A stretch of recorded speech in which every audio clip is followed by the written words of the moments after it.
Hi children, this is our school's tomato garden.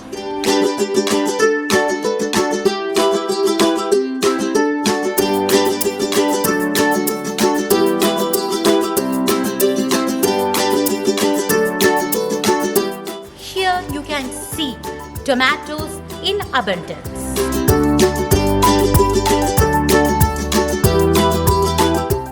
The tomato plants we see here is a grafted variety.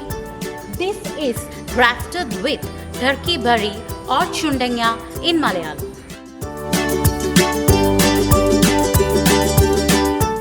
This is our chundanga plant, but there are no chundangas now.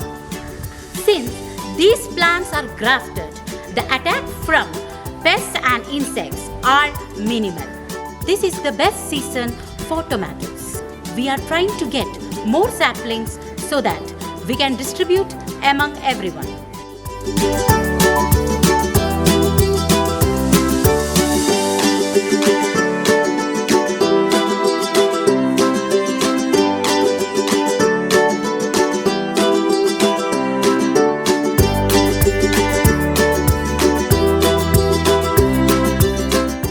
Thank God we had a good yield of cauliflowers and cabbages this season.